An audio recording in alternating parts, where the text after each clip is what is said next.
Imagine a world where power is absolute and betrayal is a daily occurrence. Welcome to the story of Albert Anastasia, the man known as the Lord High Executioner of the American Mafia. In the shadowy realm of organized crime, few names struck as much fear as Albert Anastasia. From his humble beginnings as a young immigrant to his reign as one of the most feared mob bosses in history, Anastasia's life was a testament to the brutal and unforgiving nature of the criminal underworld. But how did a poor Italian boy rise to become the head of Murder Incorporated, the Mafia's infamous enforcement arm? And what led to his dramatic downfall in a barber's chair at the Park Sheraton Hotel? Join us as we delve into the dark and twisted tale of Albert Anastasia, a story of power, violence, and ultimate betrayal that shaped the face of organized crime in America. In the late 1920s, the infamous Castellammarese War erupted within the Mafia, pitting two influential bosses against each other, Joe the Boss Masseria and Salvatore Maranzano. By 1931, a rising mob figure, Lucky Luciano, sought to quell the escalating violence and unwanted scrutiny on the Mafia by eliminating both powerful leaders and restructuring the organization's operations. Luciano devised a meticulous plan to remove the bosses, recognizing the urgent need to curb excessive bloodshed and growing public attention. His first move targeted Joe the Boss Masseria, a task he entrusted to one of his most reliable hitmen, Albert Anastasia. The pivotal moment came on April 15, 1931, at Nuova Villa Tamaro, a seafood restaurant in Coney Island, a frequent haunt of Masseria. During a card game with Luciano and his bodyguards, Masseria excused himself for a restroom visit, a prearranged signal. This cued the hitmen, including Anastasia, Bugsy Siegel, Vito Genovese, and Joe Adonis, who were strategically positioned outside the establishment. The ambush unfolded swiftly. More than 20 gunshots from .32 and .38 caliber pistols echoed through the air. 4 bullets struck Masseria's back, while another found its mark in his head, ending his reign of power. In the following months, another hit team targeted Maranzano, effectively ending the war between the factions. With the elimination of the warring bosses, Lucky Luciano and his associates seized the opportunity to reconstruct the Mafia's structure. They established a governing body known as the Commission, aiming to streamline operations and maintain order. However, to execute the Commission's directives, an enforcement wing was yet to be organized, a crucial element missing from the revamped Mafia structure. In the power vacuum left by the fall of established Mafia bosses, a menacing force emerged on New York's streets, Murder Incorporated. At its helm stood Albert Anastasia, a figure who struck fear throughout the criminal underworld. Anastasia, a notorious hitman, wielded significant control over New York's waterfront and the influential dock worker unions. The press, recognizing his formidable reputation, dubbed him the Lord High Executioner. Anastasia's roots traced back to the quaint fishing village of Tropea on Calabria's east coast in southern Italy. Born Umberto Anastasio on September 29, 1902, his upbringing shaped his ruthless trajectory in organized crime. Umberto Anastasio, known for his fiery temper and violent tendencies, climbed the mob ranks. He transformed into Albert Anastasia, etching his name in history as one of Murder Incorporated's most feared leaders. Raised in a family of 12 siblings, 8 brothers and 3 sisters, Albert faced early adversity when his father, Raffaella, a railroad worker, died when Albert was just 10. To support his family, young Albert quit school and began working as a deckhand on tramp steamers at the local shipping yard. His mental fortitude and physical strength proved invaluable in this dangerous work. At 15, displaying remarkable audacity and determination, Albert stowed away on a ship bound for New York with his brother, Anthony Anastasio, later known as Tough Tony. Anthony, like Albert, entered the world of organized crime, becoming the only other family member to make significant inroads in this perilous realm. Albert Anastasia's transformation from a humble deckhand to the feared head of Murder Incorporated exemplifies his unwavering determination, resilience, and willingness to use violence to climb the treacherous ladder of organized crime in New York City. Arriving in New York in 1917 with meager resources, tattered clothing, and little formal education, Anastasia faced a daunting start. Yet, his iron will and physical prowess led him to secure work as a longshoreman on Brooklyn's bustling docks. In this gritty environment, Anastasia not only grew in stature, but also amassed significant influence and authority. Ironically, this same setting would later witness his contribution to the war effort in 1942. The Mafia-controlled Brooklyn docks were a double-edged sword for workers. While employees were forced to pay kickbacks to the mob, they were tacitly allowed to pilfer cargo without severe repercussions. Though occasional squabbles over stolen goods erupted among workers, none compared to the fateful incident of 1920.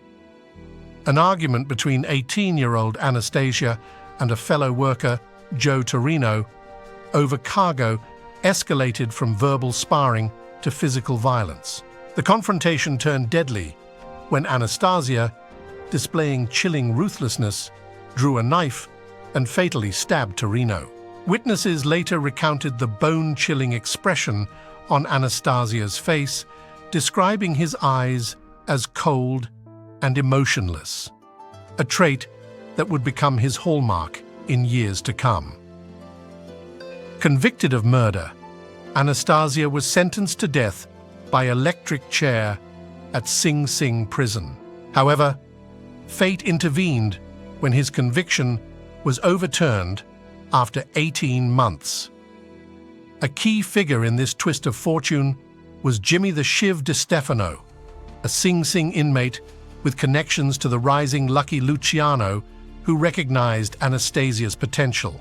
DeStefano, who served as both prison barber and aide to the future mob boss Luciano, recommended Anastasia as a prime candidate for Luciano's growing cadre of young mobsters, a valuable asset for the aspiring crime lord. This endorsement marked a pivotal moment in Anastasia's life, propelling him from death row to becoming a central figure in New York City's burgeoning organized crime scene.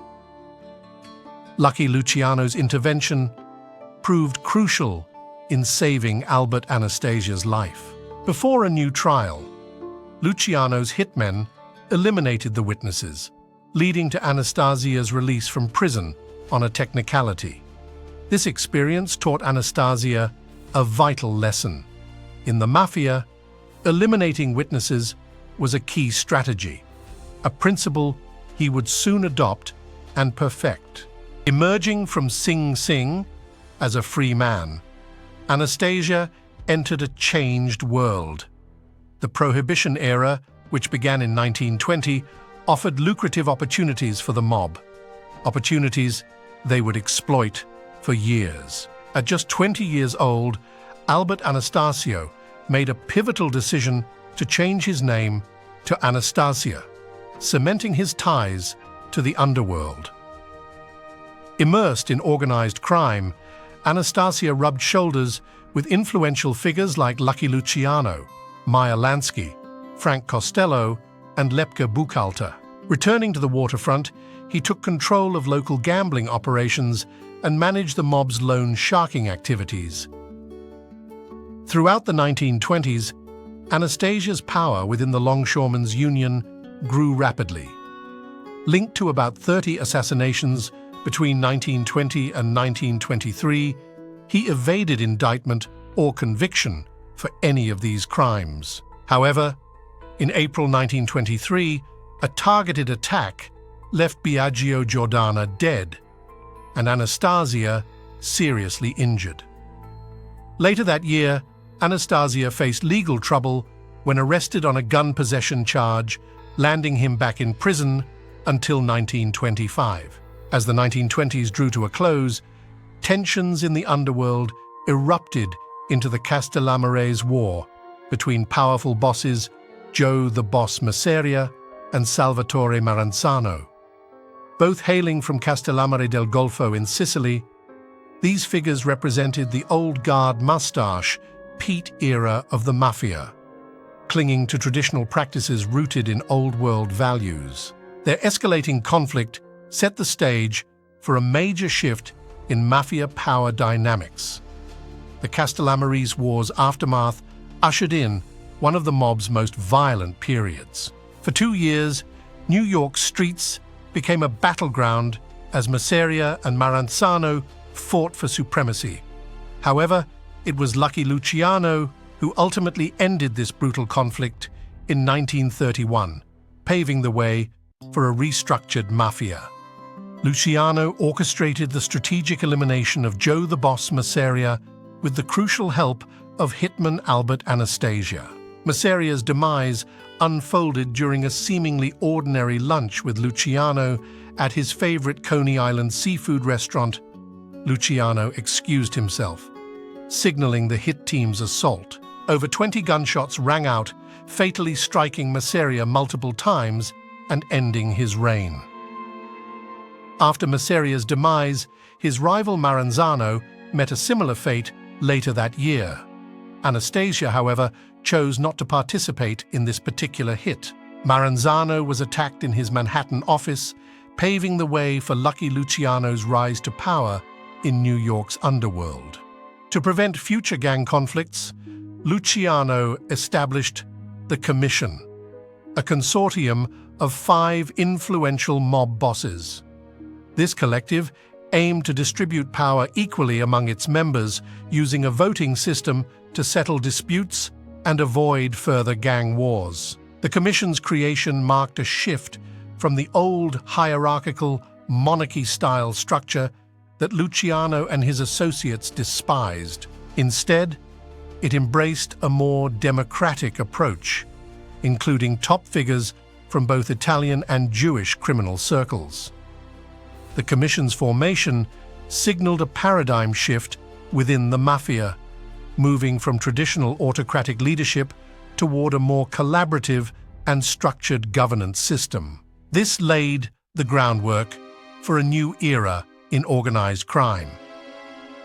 In 1929, Luciano and his trusted confidants established the Mafia Commission, a governing body of New York's top mob bosses. The commission mediated conflicts among families and authorized targeted assassinations. To carry out these sanctioned hits, they needed an enforcement wing. This necessity birthed a fearsome new faction in New York's underworld, Murder Incorporated, operating covertly from a Brooklyn candy store. Lepke Buchalter, a notorious labor racketeer and contract killer, led Murder Inc. alongside Albert Anastasia, who controlled the New York waterfront and dockworker unions. Murder Inc. terrorized the mob, reportedly carrying out about 1,000 hits during its active years. Anastasia, relishing his pivotal role in executing the Commission's orders, took a chilling pleasure in orchestrating these meticulously planned executions. Under Anastasia's leadership, Murder Inc. assembled a team of ruthless, disciplined, and efficient hitmen.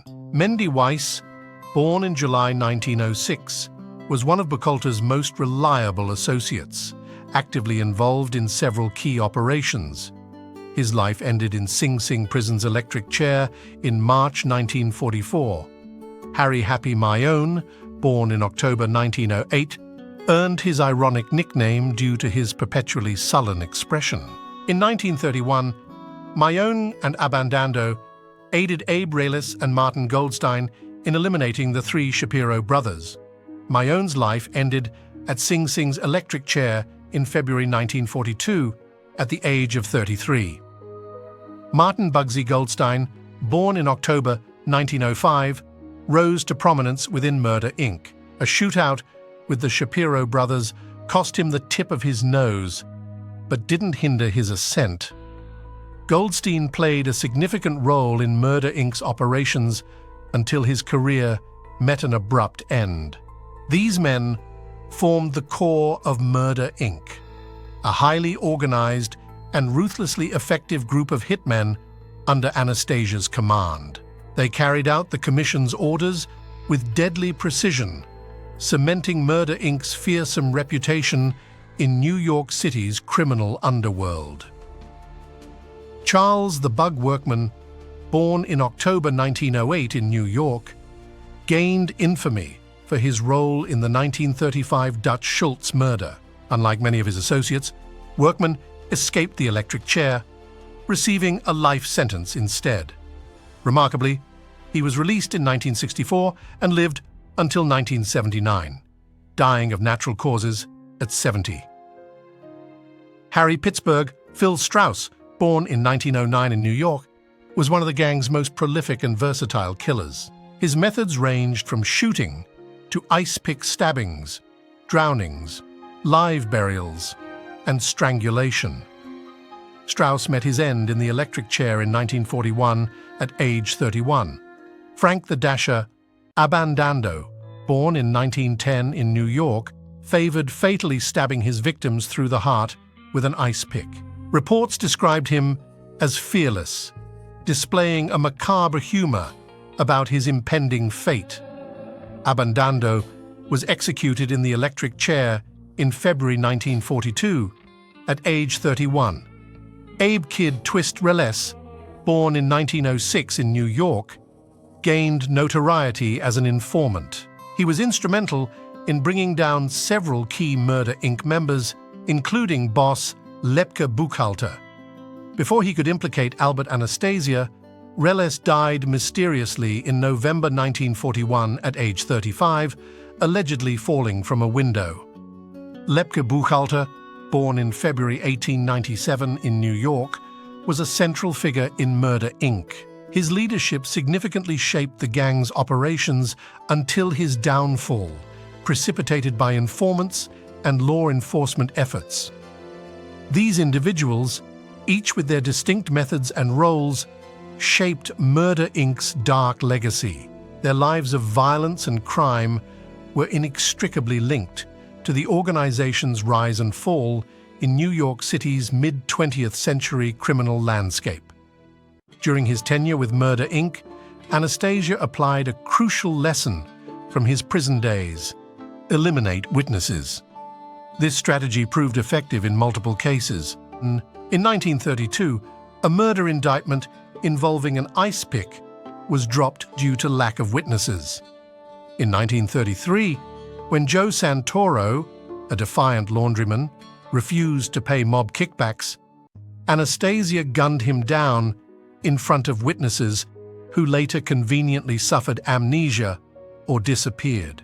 In 1939, Pete Panto, a longshoreman intent on purging the union of racketeering, met a grim fate at Anastasia's hands, strangled and buried in a lime pit, his resistance permanently silenced. However, 1935 presented a significant challenge for Murder, Inc. following Dutch Schultz's assassination. Anastasia played a key role in plotting against Thomas Dewey, who threatened mafia operations. He meticulously studied Dewey's routines, even posing as a father with a borrowed baby carriage to surveil Dewey's Fifth Avenue apartment. When the Commission learned of Anastasia's plan to eliminate Dewey, they intervened, warning him against an action that could bring unwanted attention to the mob's leadership. These events underscored Anastasia's strategic prowess and his integral role within Murder, Inc., revealing the intricate and often perilous interplay between organized crime, power struggles, and the efforts to maintain a delicate balance within the underworld. Amidst the tension between Dutch Schultz and Thomas Dewey, Schultz's desperate attempt to eliminate Dewey, who was closing in on a conviction for tax evasion, was met with a resounding denial from the Commission. Aware of the potential repercussions and the excessive attention it would draw, the Commission refused Schultz's request. However, Schultz, known for his fiery temperament, sought an alternative route and approached Albert Anastasia for aid.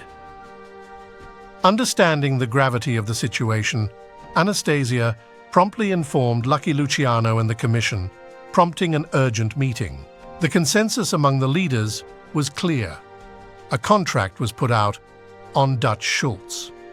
Schultz found himself shot in the bathroom of the Palace Chop House restaurant, sustaining a critical wound below the heart. Despite staggering out and sitting at a table, the hit, carried out by members of Murder, Inc., Charles Workman and Mendy Weiss, led to Schultz's demise.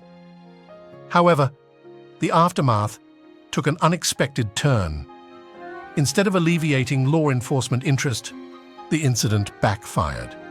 Dewey redirected his focus to another key figure, Lucky Luciano.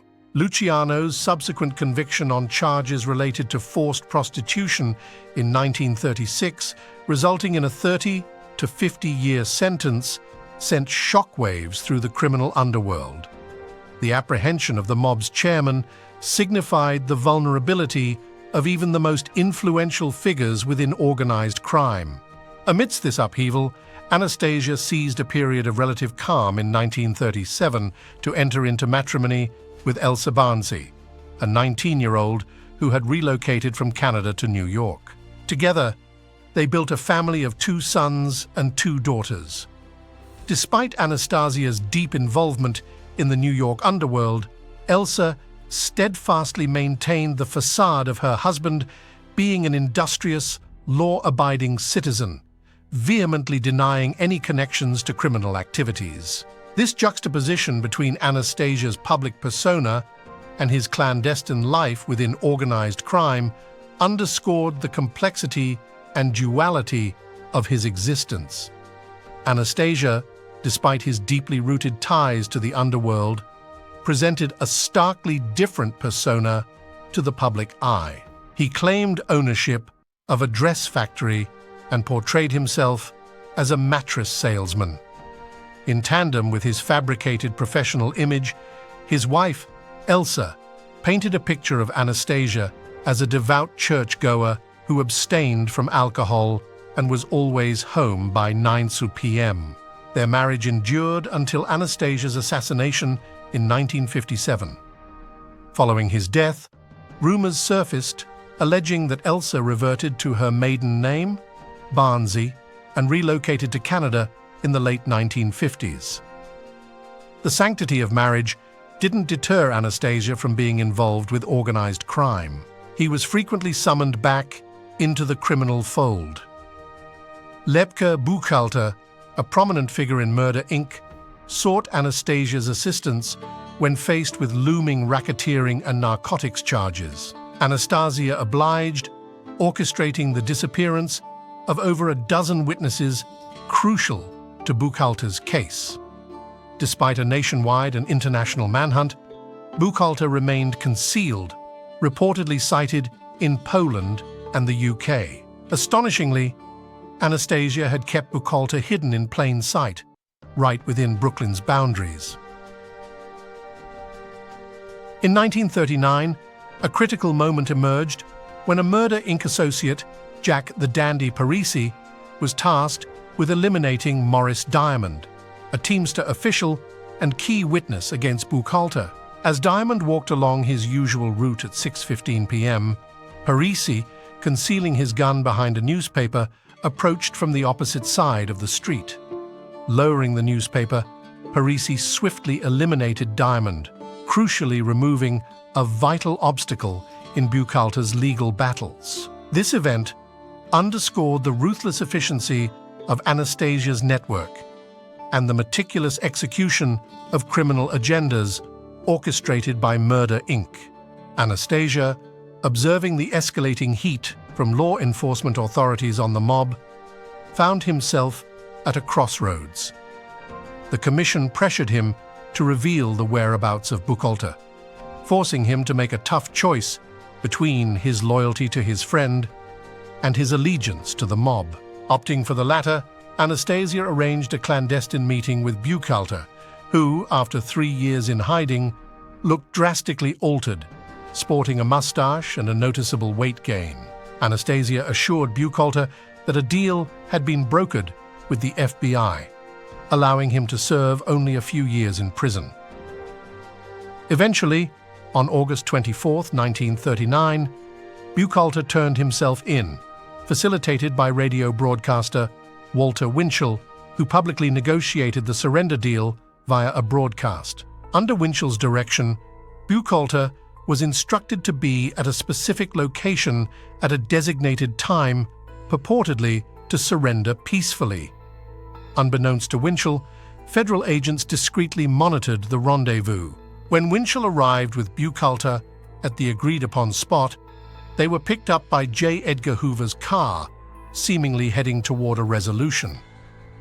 However, this marked the termination for Buchalter. He was subsequently charged with the 1936 murder of Joseph Rosen, a Brooklyn candy store owner who resisted leaving town as instructed by Buchalter. The decision to eliminate Rosen was inadvertently heard by Abe Reles, a mob informant. Buchalter's legal proceedings ended with his conviction, and notably his execution in 1944, becoming the first mob boss to face capital punishment. The downfall of Murder, Inc. materialized in 1940 when one of Anastasia's top hitmen became a government informant, disclosing comprehensive details about Murder, Inc.'s operations, including unsolved murders, as part of a plea to evade the electric chair. This betrayal signaled the unraveling of the once formidable criminal organization orchestrated by Anastasia and his associates.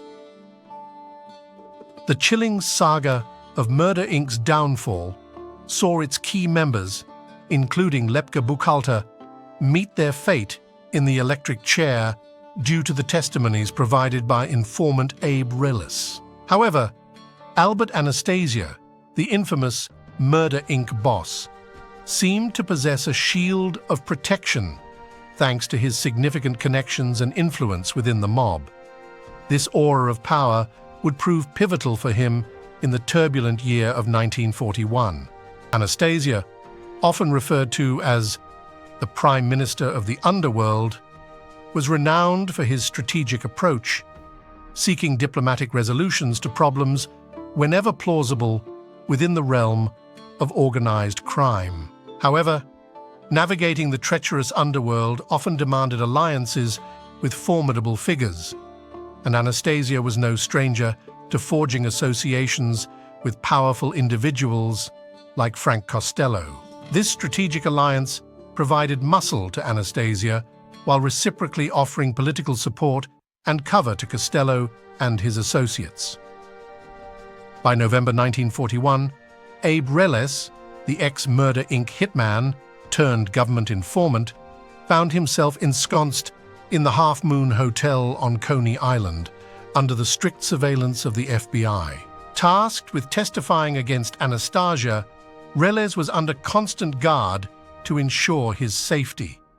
However, Reles's mysterious death on November 12, 1941, at the hotel's restaurant roof sparked controversy. Officially labeled a suicide attempt by jumping from his fifth-floor window, speculation swirled that he might have been pushed and the scene staged to appear as suicide. The circumstances surrounding Reles's demise were shrouded in suspicion.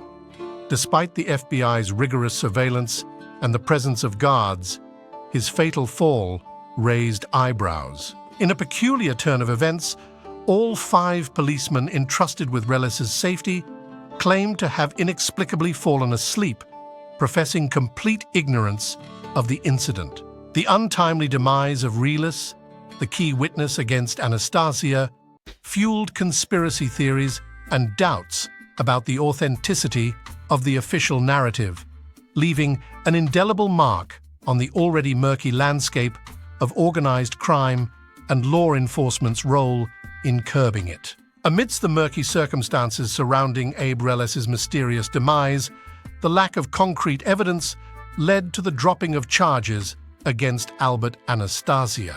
However, suspicions lingered given the understanding that any attempt to eliminate Reles would likely have required Anastasia's authorization. The collapse of the case against him was a matter of immense scrutiny, prompting District Attorney William O'Dwyer to remark on the perfect case against Anastasia disintegrating without a trace.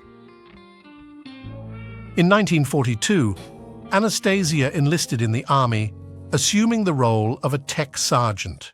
This strategic move was geared towards bolstering his application for naturalized citizenship, which was granted in 1943. His military tenure was short-lived, ending in 1944 due to age-related discharge. By 1945, Anastasia had relocated to a fortress-like mansion nestled on the Palisades Cliffs at 75 Bluff Road in Fort Lee, New Jersey. This opulent estate sprawled across 1.3 acres, boasting 34 rooms, 5 bathrooms, and a perimeter fortified with barbed wire, complemented by vigilant Dobermans. A stark contrast to his earlier residence in Red Hook's Little Italy on Pioneer Street during the 1920s and 1930s, following his release from Sing Sing, this new abode provided sweeping views of Manhattan and marked a significant shift in his lifestyle. However, this palatial haven eventually emerged as a focal point of a looming tax evasion scandal in the 1950s, drawing attention from law enforcement. Anastasia's purported income as a dress contractor for the Madison Dress Company, alongside other listed occupations, including a stint in the cheese business from 1936 to 1940, raised eyebrows. The discrepancy between his reported earnings and the acquisition of a $100,000 property piqued the interest of the FBI, intensifying their scrutiny.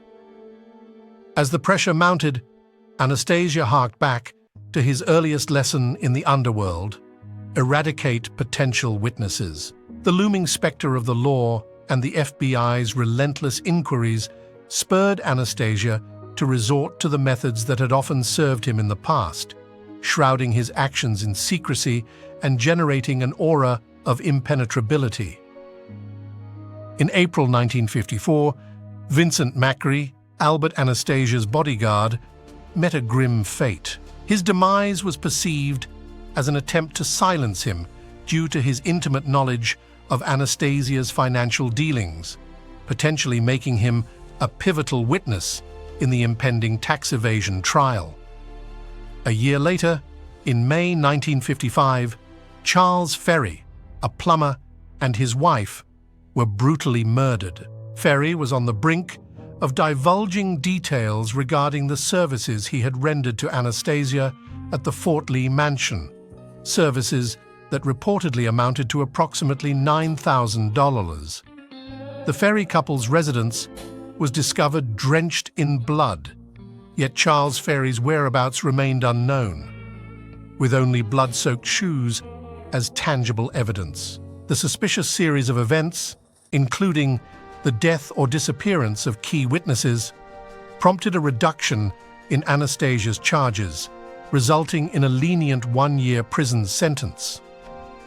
Following the disbandment of Murder, Inc., Anastasia found himself reverting to the role of an underboss to Vincent Mangano.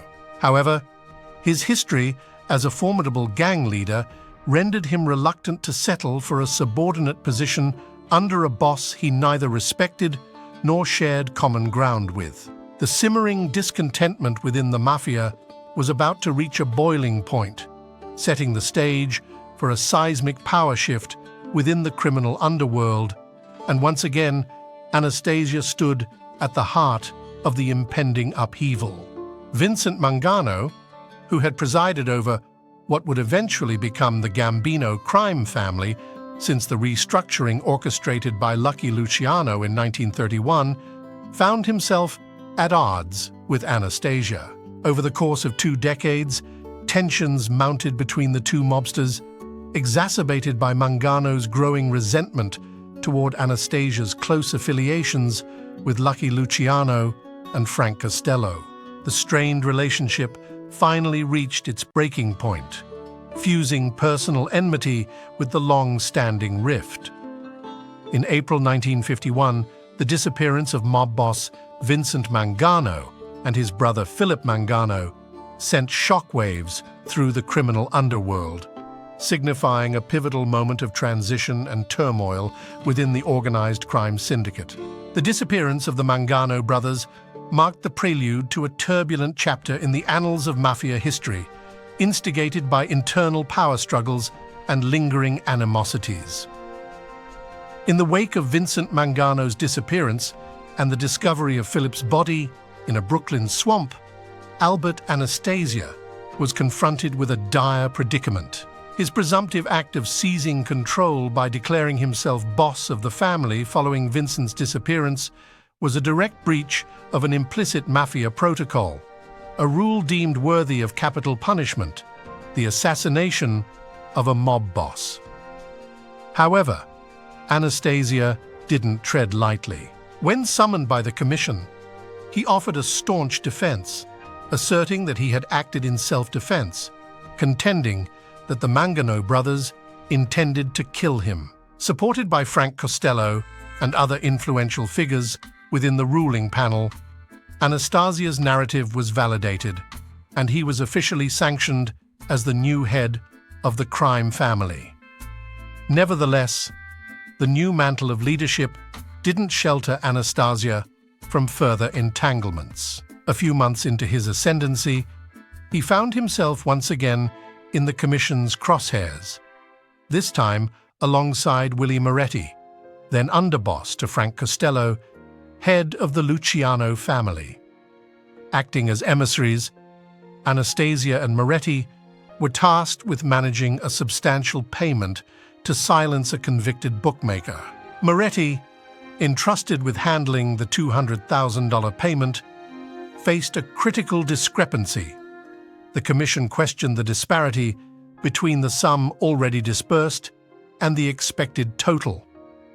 Anastasia swiftly distanced himself from the dubious transaction, asserting his innocence to evade retribution, but Moretti wasn't as fortunate. On October 4th, 1951, during a lunchtime gathering at Joe's Elbow Room restaurant in New Jersey, Moretti met a tragic demise.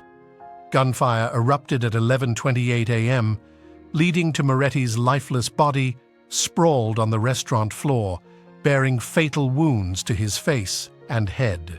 The episode underscored the volatile dynamics within the mafia, highlighting Anastasia's ability to navigate treacherous waters, simultaneously cementing his grip on power while navigating the perilous pitfalls of mob politics, where allegiances could be fickle and survival depended on a careful dance of strategy and alliances.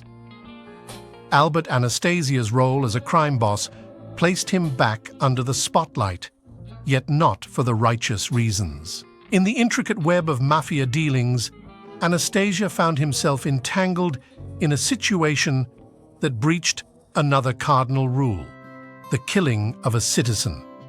By 1952, Anastasia resided in a fortified mansion in New Jersey, resurrecting his position as a mob boss, reminiscent of his Murder, Inc. days. However, with power came a volatile demeanor, an uncontrollable streak that threatened to seal his own fate. The backdrop to this was the capture of Willie Sutton, a notorious bank robber connected to the mafia, by the police in February 1952. Sutton's capture gained widespread attention, with headlines splashed across newspapers and news of the event hitting national TV. Arnold Schuster, a 24-year-old clothing salesman and amateur detective, played a pivotal role in the capture. Schuster, interviewed on television near his residence discussing Sutton's arrest, inadvertently angered the Underworld. Reports suggest that the Lord High Executioner, allegedly Anastasia himself, felt outrage at Schuster's role in ratting out Willie Sutton. According to government informant Joe Valacki, during the 1963 McClellan hearings, Anastasia allegedly ordered the silence of Schuster less than a month after his televised appearance. On March 9, 1952, Schuster met a brutal demise, a grisly mob punishment for squealing. He was ruthlessly shot twice in the groin and once in each eye, a stark reminder of the merciless repercussions within the mafia for those perceived as informants. Amidst the murky circumstances surrounding Abe Relis's mysterious demise, the lack of concrete evidence led to the dropping of charges against Albert Anastasia. It not only underlined his reign's volatility, but also sowed seeds of dissent within the criminal underworld, setting the stage for escalating tensions and potential retribution in the turbulent world of organized crime. In May 1955, the Lord High Executioner, Albert Anastasia, faced the consequences of his financial misdeeds, found guilty of tax evasion for underreporting his income from the late 1940s. Despite employing tactics to eliminate witnesses and evade the mounting legal case against him, Anastasia was ultimately sentenced to a year behind bars. However, during the initial 2 months of his imprisonment, the government pursued additional measures, aiming to strip Anastasia of his citizenship to facilitate his deportation to Italy. By late 1955, this deportation ruling was overturned, allowing Anastasia to remain in the United States. Upon Anastasia's release from his tax evasion sentence in 1956, he emerged amidst a shifting power dynamic. The landscape had changed significantly. Figures like Lucky Luciano and Lepke were no more, and Murder Inc. had dissolved. Only Anastasia and Frank Costello remained prominent, but Costello's position was soon threatened by a formidable and ambitious mobster, Vito Genovese. May 1957 marked a critical juncture when Vito Genovese, alongside Anastasia's underboss Carlo Gambino, plotted a power move against Frank Costello. Genovese, patiently biding his time for 10 years, orchestrated an attempt on Costello's life. Vincent Chin Gigante received orders from Genovese to assassinate Costello. As Costello walked toward the elevator in his Manhattan apartment lobby, Gigante approached him, shouting, "This is for you, Frank!" Reacting swiftly, Costello turned, narrowly escaping a fatal bullet that grazed his head, causing minor injury. Believing his mission accomplished, Gigante fled the scene. The startlingly close call prompted Costello to reassess his position as the family's boss. Feeling vulnerable and aware that Lucky Luciano remained imprisoned and powerless to intervene, Costello made the decision to step down, relinquishing control of the family to Genovese. This pivotal event marked the passing of leadership from Costello to Genovese, reshaping the power dynamics within the mafia. Anastasia, having survived his own legal battles, found himself positioned within a landscape undergoing seismic shifts where allegiances shifted and ambitious mobsters vied for dominance and control. The events leading up to Albert Anastasia's demise portrayed a convoluted web of shifting loyalties, intricate power plays, and conflicting accounts regarding his role in the mob's internal conflicts. After relinquishing control of the family to Vito Genovese, Anastasia found himself increasingly isolated, having lost the support of his former allies.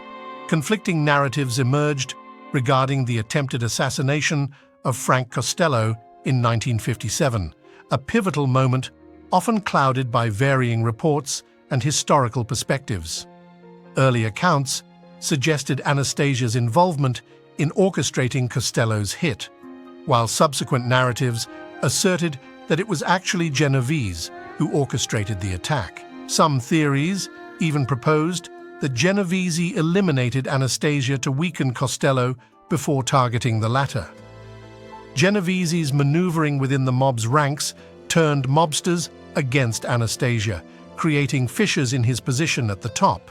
As Genovese garnered more followers, Anastasia's authority became increasingly precarious. Amidst this turmoil, Anastasia's attempts to encroach on Meyer Lansky's territory, particularly in Havana's casino operations, further aggravated tensions within the criminal underworld. Lansky, a longtime ally, felt affronted by Anastasia's territorial ambitions. With Genovese and Carlo Gambino consolidating power, Anastasia's fate was sealed.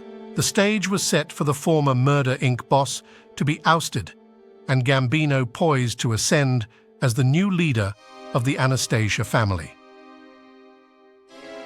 On the eve of his death, on October 26, 1957, Anastasia met with Santo Trafficante, a formidable mob boss entrenched in Florida operations. The purpose of their rendezvous was to discuss joint ventures, particularly investments in a new hotel in Cuba, a realm where Trafficante already held substantial interests. The intricate entanglement of mob politics, rivalries, and shifting alliances painted a tumultuous backdrop to Anastasia's ultimate downfall, revealing a world where loyalties were transient, ambitions cutthroat, and treachery a constant peril. The circumstances surrounding Albert Anastasia's demise on that fateful day in 1957 were steeped in intrigue and historical echoes of past mob-related incidents. His meeting with Santo Trafficante, a prominent mob boss, was shrouded in speculation and potential ulterior motives. Some conjectured that Trafficante aimed to persuade Anastasia to invest in a casino venture at the Hilton Hotel in Havana. However, other rumors insinuated Trafficante's involvement in a plot against Anastasia, driven by resentment over territorial disputes and the latter's incursions into Cuban interests. On October 27, 1957, the morning was chilly in Manhattan when Anastasia arrived at the Park Sheraton Hotel alongside his bodyguard, Anthony Coppola. The historic Park Sheraton, known for its opulent pre-Depression-era origins, had previously been the backdrop of a notorious mob shooting in 1928 that claimed the life of mob kingpin Arnold Rothstein over unpaid gambling debts. Entering Arthur Grasso's barbershop within the hotel for his routine grooming session, Anastasia settled in for a customary haircut, shave, and hot towel treatment. Meanwhile, Coppola parked the car in the underground garage, leaving Anastasia alone with the barber. As the barber attended to him, two masked gunmen abruptly entered the shop, directing the barber aside. Seizing the moment of vulnerability while Anastasia was in the midst of the relaxing hot towel shave, the assailants, concealed behind scarves, unleashed a hail of bullets toward the mob boss. Startled and in a state of shock, Anastasia instinctively lunged forward, believing the attackers were in front of him. However, the reflection in the mirror portrayed a disorienting scene, and in the frenzy, Anastasia inadvertently lunged toward his own reflection, not the gunman. Tragically, amidst the chaos and confusion, bullets tore through Anastasia's back, hip, and hand. In the aftermath of the chaotic scuffle, a final fatal shot ended the life of the once dominant mob figure, marking the violent end of the Lord High Executioner. The echoes of mob history reverberated once more through the Park Sheraton, an establishment with a grim legacy intertwined with organized crime and tragic events. The aftermath of Albert Anastasia's assassination was marked by an eerie silence that lingered in the air of Arthur Grasso's barbershop. The scene painted a grim picture. Anastasia lay motionless on his back, a stark contrast against the white towels, surrounded by a pool of his own blood, life extinguished. A mere day after his tragic demise, Anastasia's funeral took place at Greenwood Cemetery in South Brooklyn. However, the turnout was notably sparse, with only a small gathering of 12 individuals attending the ceremony, including his eldest son, Albert Jr. The absence of key figures and prominent mobsters signaled a somber reality. Anastasia had been cast out and abandoned by the once loyal circles of the criminal underworld. Even among the ranks of organized crime, his passing was not commemorated with the fanfare typically accorded to significant mob figures. The void left by Anastasia's demise swiftly became a battleground. Reports emerged in February 1958 of a clash between the Irish mob and other factions vying for control of the Brooklyn waterfront, escalating into a power struggle over territory. Allegedly, orders from Carlo Gambino to Joe Profaci prompted two hitmen to eliminate Anastasia. Speculation swirled around the Gallo crew, led by the notorious Crazy Joe Gallo, being assigned the contract for the hit. Following the barbershop incident, the alleged hitmen sought refuge in Cleveland, and rumors suggested that their fate might have been discussed at the notorious Appalachian meeting months later. However, the identities of these hitmen remain shrouded in mystery, their roles in Anastasia's demise never conclusively revealed.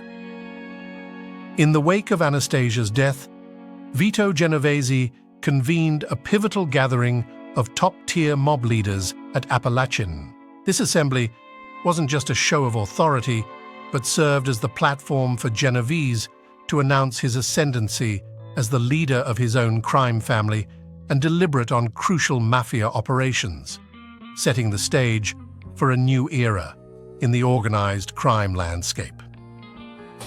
The infamous Appalachian meeting in 1957 signaled a turning point in the history of organized crime.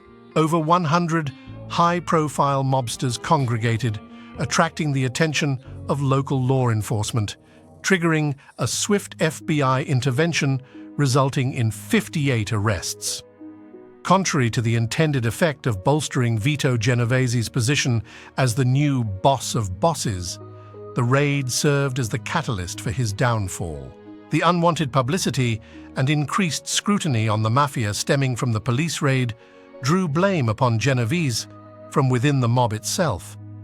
Amid mounting dissatisfaction and internal strife, Vito Genovese's reign as a powerful mob leader faced a downward spiral. His association with narcotics conspiracies led to his eventual downfall, with Lucky Luciano allegedly orchestrating his setup, culminating in Genovese's indictment and imprisonment in 1959 for 15 years. He passed away in 1969 due to a heart attack, marking the end of a tumultuous era in organized crime. In contrast, Carlo Gambino navigated the turbulent aftermath of Anastasia's demise and the subsequent chaos within the crime family to secure a successful tenure at the helm. Under his leadership, he rebranded the crime family as the Gambino crime family, guiding it to prominence. Gambino's astute leadership and calculated maneuvers ensured the family's enduring legacy, and he lived until 1976, reaching the age of 74. The assassination of Albert Anastasia in the barbershop at the Park Sheraton in 1957 marked the conclusion of a violent chapter in organized crime. However, it also opened the doors to a new phase in mafia history, signaling the beginning of a transformative period for the underworld. Reflecting on the intricacies of mob politics, there have been speculations regarding Lucky Luciano's possible involvement in setting up Vito Genovese. Given the betrayal of Genovese against Frank Costello, a once close ally, such a turn of events wouldn't have been surprising. There are murmurs suggesting that Lucky Luciano and Meyer Lansky might have had a hand in orchestrating or aiding law enforcement in maneuvering against Vito Genovese, further shaping the intricate web of mob rivalries and alliances. There exists a fascinating debate regarding the relationship between Albert Anastasia and Frank Costello within the underworld. While some narratives paint them as adversaries, a prevailing sentiment suggests that they were more likely allies. The insights from individuals close to them shed intriguing light on this dynamic. Consider George Wolfe, whose book Prime Minister of the Underworld delves into the intricate underworld connections. Wolfe, also a lawyer for both Anastasia and Costello, presents a perspective that leans towards them being friends. His intimate involvement with both figures could have offered insights into any animosity between them. However, rather than portraying enmity, his narrative hints at a harmonious relationship. Similarly, Ed Bennett Williams, another lawyer with ties to both Anastasia and Costello, echoes this sentiment. In his book, there are accounts of the two mob figures spending time together and seemingly maintaining an amicable rapport. Williams's recollections further reinforce the notion that Anastasia and Costello were more aligned as allies than adversaries. These accounts, from individuals closely associated with the underworld figures, carry weight in deciphering their relationship dynamics. The absence of stories highlighting intense rivalry or conflicts between Anastasia and Costello seems to suggest a camaraderie rather than hostility. Thus, based on these insights, it's plausible to consider that they operated as allies within the complex landscape of organized crime. If you've enjoyed this thrilling journey through the dark and twisted tale of Albert Anastasia, don't let the story end here. Hit that like button to show your appreciation for mob history. Subscribe to our channel and ring that notification bell to stay updated on more captivating stories from the criminal underworld. Share this video with your friends who love a good gangster tale. After all, knowledge is power, but sharing is caring. Until next time, keep your friends close, your enemies closer, and your YouTube notifications on. Thanks for watching!